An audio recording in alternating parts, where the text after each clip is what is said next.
Gazetarë dhe qytetarë protestuan sot para gjykatës penale në Shkup kundër vazhdimit të paraburgimit për gazetarin Tomislav Kezarovski.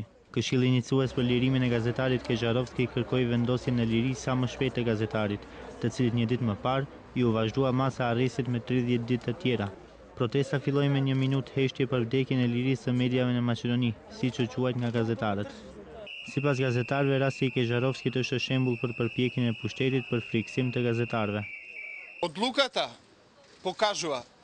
Ky vendim tregon se liria e shprehjes është në mëshirën e vendimeve arbitrare të gjykatës dhe politikës. Sot erdhëm këtu që të solidarizohemi me kolegun dhe këtyre institucioneve, t'ju themi se nëse kanë për qëllim të na friksojnë, nuk do të arrijnë. Jo sepse jemi shumë trima, por për shkak se drejtësia është në anën tonë.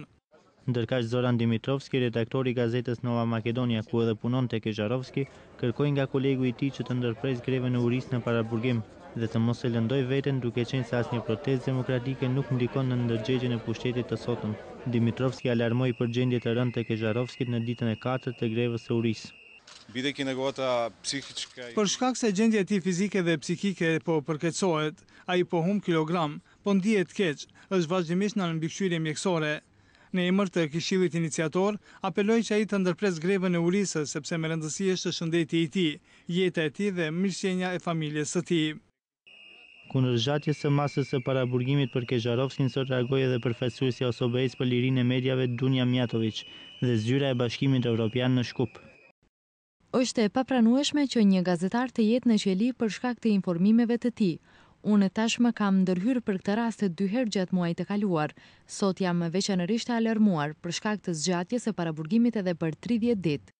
Duam të theksojmë se legjislacioni i vendit obligon që masa e paraburgimit të jetë më e shkurtër që mundet dhe të gjitha institucionet kompetente për zbatimin e ligjit të veprojnë me urgjencë, me qëllim që të përshpejtohen çështjet ku të akuzuarit janë në paraburgim para gjykimit. Delegacioni evropian është e shqetësuar për ndodhitë e mëparshme, duke përfshirë edhe vendimin e Kezarovskit për fillimin e grevës së urisë. Gjykata shtyoi dje paraburgimin e Kezarovskit në pretekstin se ai mund ta shfrytëzojë mbrojtjen në liri për t'u arratisur gjekundi. Kezarovski është në burg prej 60 ditësh, ndërsa 4 ditët e fundit ka hyrë edhe në grevë urie.